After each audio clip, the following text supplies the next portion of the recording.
Hello and welcome to At the Stage House. I'm Kara Shovlin, and today I'm sitting down with Tom Triolo, who is the Deputy Fire Chief here in Mountainside. Welcome. Thanks for Thank you. joining me. Thank you very much. Nice to be here.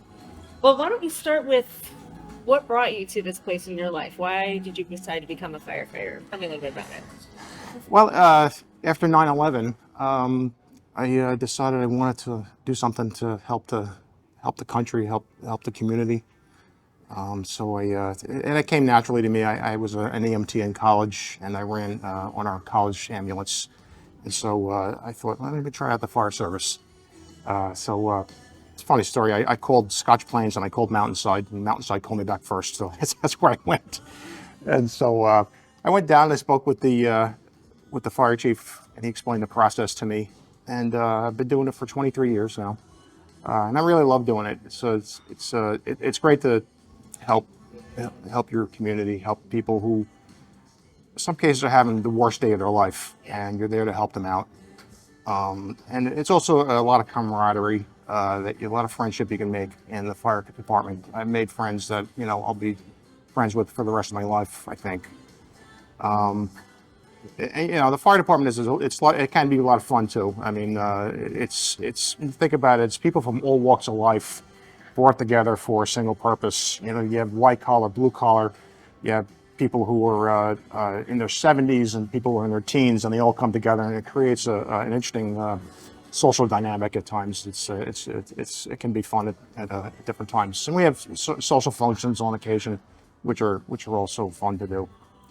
Well, I think it's notable to point out that the Mountainside Fire Department is a volunteer organization. That's right. Tell me a little bit about that. So we all have regular jobs. We're all volunteers. Everyone from the chief to the firefighters. I'm an attorney. We have business owners. We have college students, landscapers, you name it. Wall Street guys, an airline pilot. We've had police officers. So it's people from all walks, and they have a regular job. And the way we know if there's a fire is we have a fire pager. It's radio dispatched.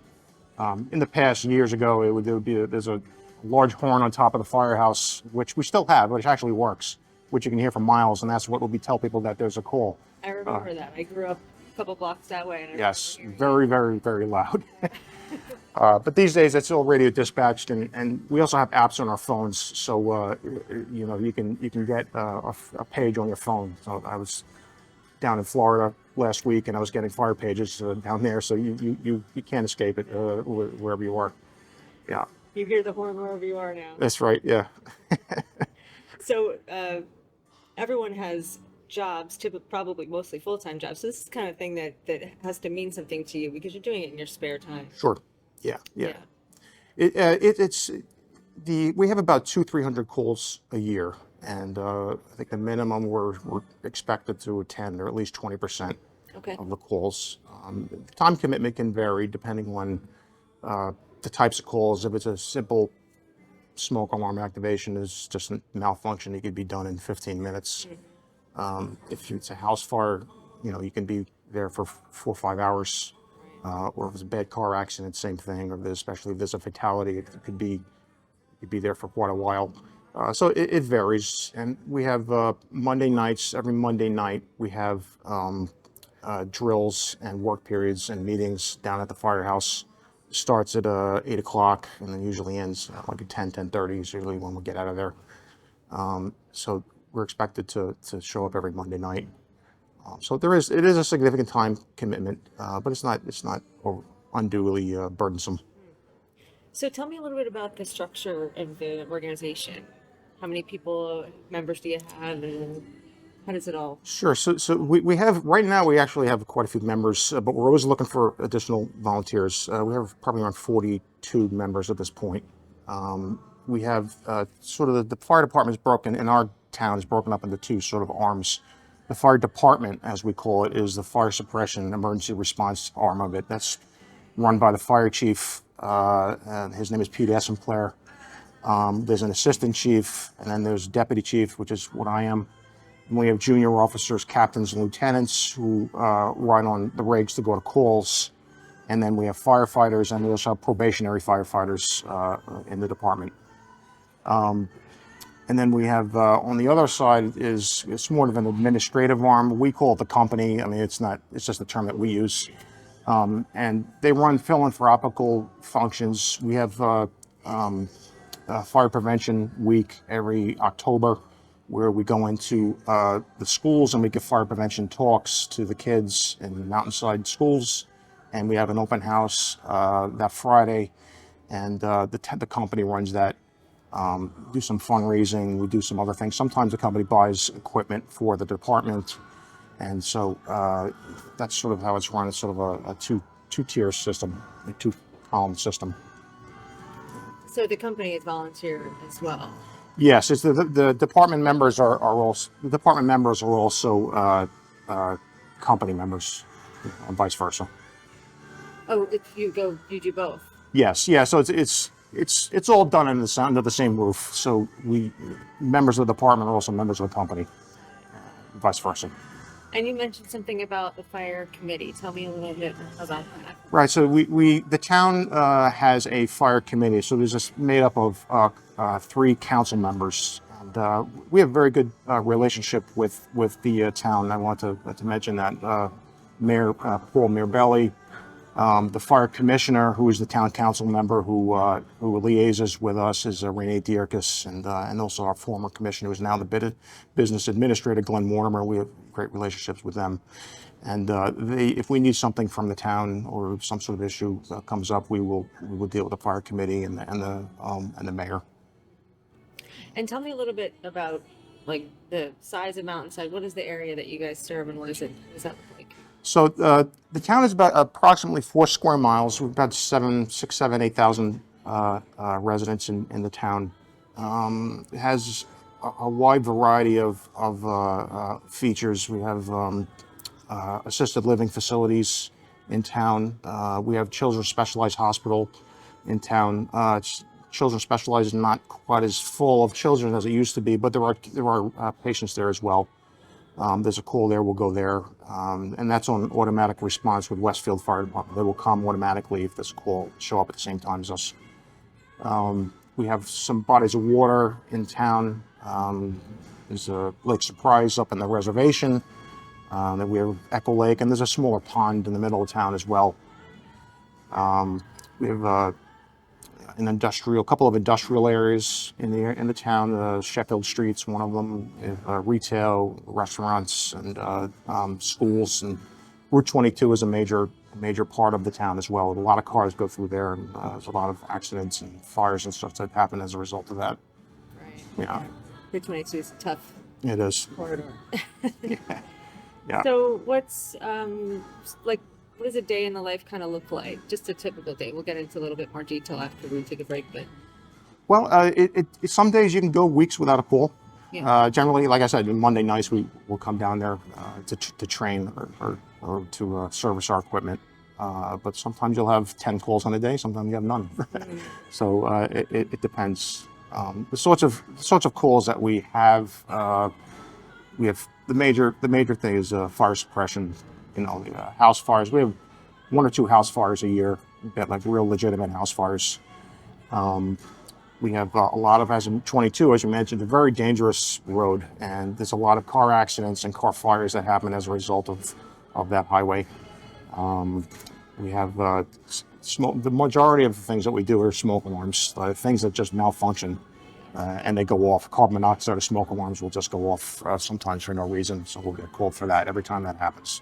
You've had a couple of visits for that. Yeah, it happens. Scary if you Yeah, really know what's happening. you should replace your smoke alarms because when they go bad, when they get old, they go bad and they go off. Mutual aid. If another town has a call, we will go and help them out if it's requested, and vice versa. Water emergencies. One service that we provide to our residents is we will pump out their basements. So after Hurricane Sandy and a couple of other storms, we've spent a lot of time pumping out basements of people. That's really the majority of the calls that we do. And because you guys are volunteer, you have to tell me how it works. So you get a call, you go from home, you go to the station. What does that look like? So the chief officers, so it's me, the deputy, and the assistant chiefs, we will go directly to the call. in our personal vehicles, and we carry our equipment with us in our vehicles. The chief has a town issued car one. We call it car one, and the assistant has car two. I have my own vehicle. We will go straight to the call, and then everyone else will go to the firehouse, and they'll get on the rigs, and then they'll proceed to the call. And the rig that we would take depends upon the type of call. We have two pumpers, which are things just for pumping water for fire suppression, and we have one ladder truck, which is used for laddering a building. We have a brush truck, which is a state-owned vehicle that we can use for brush fires. Then we have a couple of utility vehicles that we also have. We have a pickup truck with some equipment in it, and we call it the Green Monster. It's a large green military truck that we got from the military that we can use for. It's really good for high water issues. It's very high above the ground. We'll be back with more with Tom Triolo at the Stage House.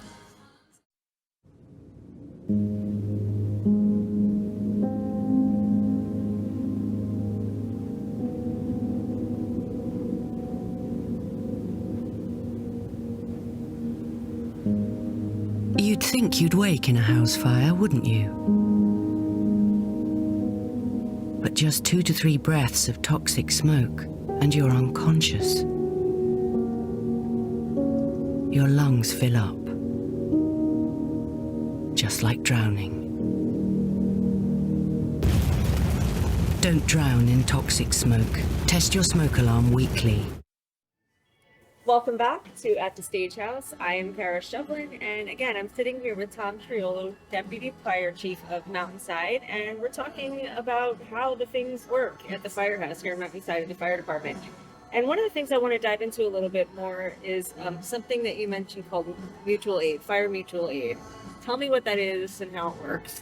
So mutual aid is a system where if a local department needs additional resources for an incident, they can request help from some of the surrounding towns. So in Union County, actually, a lot of people don't know, we're very fortunate to have one of the best mutual aid systems in the country. It's very organized. It's run out of a communication center in Westfield. If I were to get to a call and realize it's bigger than what the resources in Mountainside can handle, all I have to do is ask the dispatcher at Mountainside to ask for what we call a second alarm, in which case they would request from the dispatch center that runs mutual aid, and towns from Westfield, Cranford, Garwood would send rigs to the scene, and they'll help us out. And you can request multiple alarms. Each ask a third alarm. Now 3 more towns would show up. Fourth alarm, 3 more towns would show up. And so all of this is highly coordinated and very efficiently run. There are several MAC coordinators, mutual aid coordinators, MAC, who are senior members of surrounding departments who will come and liaise with the local town and the rest of the mutual aid companies that are showing up. And they're also very useful because they know a lot and they've been around for a long time. You can talk to them about, what do you think we should do about this, or what we should do that, and they'll give you suggestions. So we're very lucky to have a really robust mutual aid system in this county. And you can even go, if the system gets, if it's too big for people in Union County, you can then go outside of county. You can go to, Essex County or Middlesex or whatever it requires, and they will come bring resources if that's needed, depending on the size of the incident. So I first heard of mutual aid probably about 25 years ago when I was on the board of the Chamber of Commerce in Westfield, and I used to write a small column about town services that you weren't aware of, and I found it to be so fascinating. And I actually got to see it in action for the first time just a few months ago. The house, I live on Tudor Oval in Westfield, so some of you may have remember the house that exploded on my street was literally directly across the street from me. So a lot of staging was happening in my side. All of the staging was happening in my yard, side yard, front yard. Yeah. And we got to watch. So I called 911, and the first was a Westfield police, and followed right behind, I would say 4 minutes. Right behind them was our first truck, probably about 4.5 minutes. And they pulled up and they just started moving. And within, I would say, another 7 or 8 minutes, there was 3 to 5 trucks. We ended up with 5 trucks on my street. I don't even remember how many. I'm probably not remembering it accurately, Yeah. but there was trucks on the street behind. There was trucks on Boulevard. There was, I want to say, 10 fire trucks had finally showed up. It was a 3 alarm. If I'm again, this is from my very frazzled memory of being like Right. standing across the street, but it was the closest I've ever been to a fire. It was terrifying, and I think I shared the sentiments of my neighbors as I said, wow, I guess I don't want to be a firefighter anymore. It was a very sobering experience, but what was really cool was just watching them. It's like an orchestra. It was very methodical, it was very calm, it was very purposeful the way everybody moved, and it gave all of us a sense of calm. It was wild. So what was happening there? Like Well, the original town, Mount Westfield, would have showed up, and then required the other towns to come, and as I said, the mutual aid coordinators would be coordinating, telling the other towns, where to stage their rigs, and helping organize, whatever task has to be done in cooperation with whoever the incident commander is. Usually would be the initiating town's chief officer.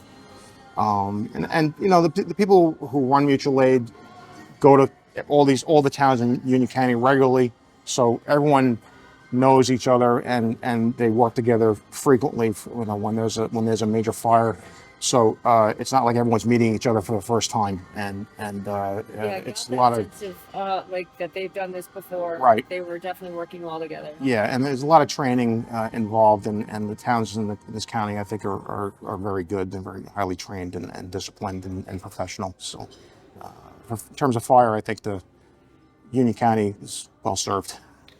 Yeah, it gives you a real sense of security knowing that, what I learned when I did the article many years ago was when Westfield pulls out, because I live in Westfield, so that's my reference point. When Westfield pulls out to go to a fire, somebody else comes and mans the house essentially for Right. them, or is there Right, so in you case of a can- second fire, right? That's called cover. Yeah, so you can have rigs from outside the town go to the scene and help you with the fire, and then you also have a cover assignment. Usually the towns will go when they go to sit at the firehouse and respond to whatever else happens while you're putting out the fire.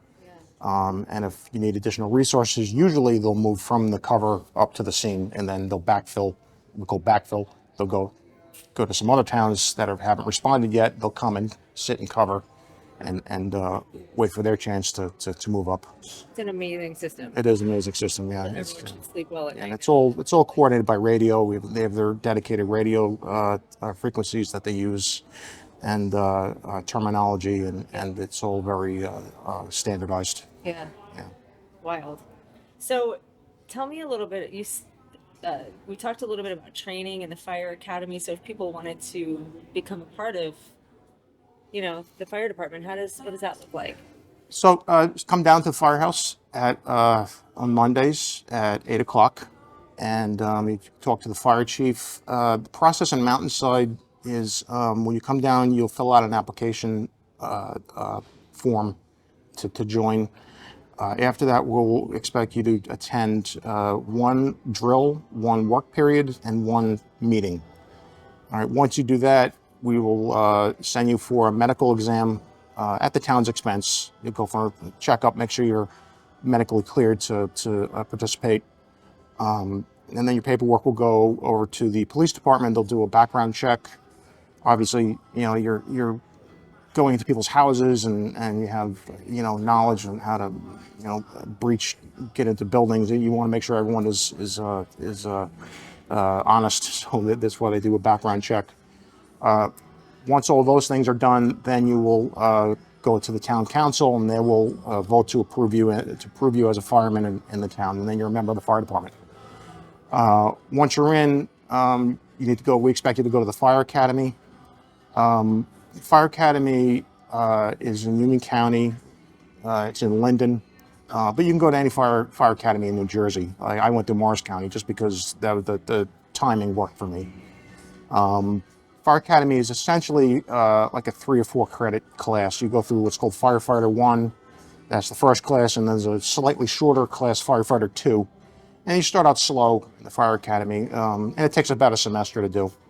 You start out slow, you classroom work, and then you start moving out into the field. You go out and you start, teaching how to lift ladders and do that sort of thing, how to cut with cut holes in roofs and such. And then toward the end, you'll actually do what are called live burns. And in the Linden Fire Academy, it's this large building made of brick that's made to withstand fires, and they've filled these rooms with hay, and they burn them, and then you practice going into the building, stretching the hose through the building, getting to the seat of the fire, and then knocking it down, and doing it all safely and effectively, and how they taught you. And once you do that, you do that successfully, you pass all your classes, and you attend. Firefighter 1 is done, and you can now go to calls and go into a burning building. Then Firefighter 2 comes after that. It gives you a little more advanced knowledge about fire suppression and some other things. I think there are some live burns also for Fire 2. That's where you see if you can handle it, right? Yeah. It's it's when I went through, I was 30 years old, so it was a lot more energy than I do now.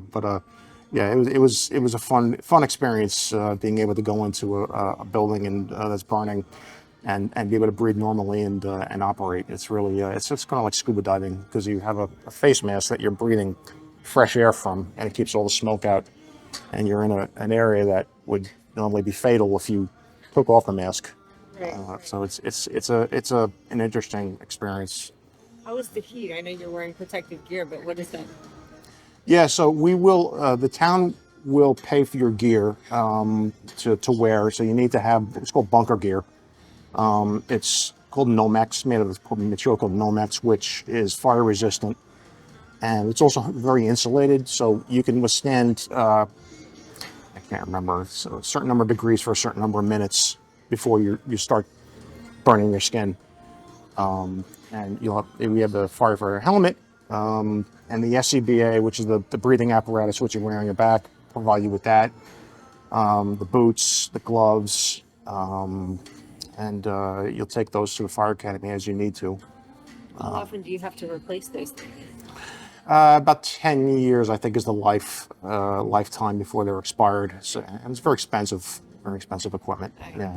Yeah. Is there's a budget in town for that, or are there fundraisers? Yeah, the town will pay for our equipment, for our bunker gear and SCBA equipment when it expires. These days, the SCBAs are a little more advanced in technology. They used to be steel bottles, and then they moved up to aluminum. They're very heavy, and they moved to aluminum. Now it's all carbon composite and high pressure, so it's a lot lighter and much nicer than when I went through. I had a big aluminum bottle in my back when I went through. Yeah, good improvements. Yeah. Okay, so let's talk a little bit about some safety tips for the public. I know you have lots of suggestions. Sure. Yeah. In Mountainside, usually if there's a call, generally the police will be on scene to point out where the call is, because it's not always obvious when you pull up where the incident is, what house it is, but not always. So it's important that residents make their house numbers very visible from the street. Frequently, it's not, you have to stop and look, and if it's dark out, if it's precipitation, it can get very difficult, and you're driving up and down the block trying to find the house. It just slows our response. So it's good to have a number plainly visible in the mailbox or by your front door that's illuminated. Route 22, another one you drive very safely on. 22 can be very treacherous. It's a source of a lot of car accidents, car fires. There's fatalities. And it's not always on wet pavement. Sometimes, clear skies and dry pavement, and it's just excessive speed. Cars are exiting and entering from both sides. There's a lot of deceivingly difficult curves and such. So you need to drive carefully when you're on that highway. They call it the Hunger Games of New Jersey. I've seen an article. Is that right? Yeah, hilarious, and it's pretty accurate. And the other thing is smoke alarms. You should replace your smoke alarms. When you buy it, there's a recommendation for a lifetime on the package. You should replace it at least as you know, at least before then. Don't go any further than that, because that's what happens is they start to go off in the middle of the night, and you don't know why, and you have to call the fire department because they go off accidentally twice. And it always goes off at 3 in the morning when it's 2 degrees out, it seems. Yeah, it's always in the winter. It's always in the winter. So we're standing out on the front porch going, we need to not be in the house. Right. Carbon monoxide apparently leaking from somewhere, or not. And then finally, I'll also mention hydrants, fire hydrants. When it's snowing out, please, please, please clear the fire hydrants in front of your house of snow. If there's a call and then we have to hook up to a hydrant very quickly, it can be difficult when you're running up and down the block trying to find the hydrant and then having to dig it out and connect to it. So we try and do that as much as we can, but we can't possibly do every single hydrant in town. So we do rely somewhat on the residents to clear the hydrants in front of our house. So we ask you that you do that, please. We do. We have a hydrant on our lawn. We always. Well, I do too. I have one across the street from my house, and I always clear it out. Yeah. Important tips. Good things to keep top of mind. Yeah, definitely. Well, Tom, thank you so much for joining us. I appreciate it. I've enjoyed talking to you. It was a pleasure. Thank you very much. Once again, Tom Triolo, Deputy Fire Chief here at Mountainside. I'm Kara Shovlin. Thank you for watching at the Stagehouse.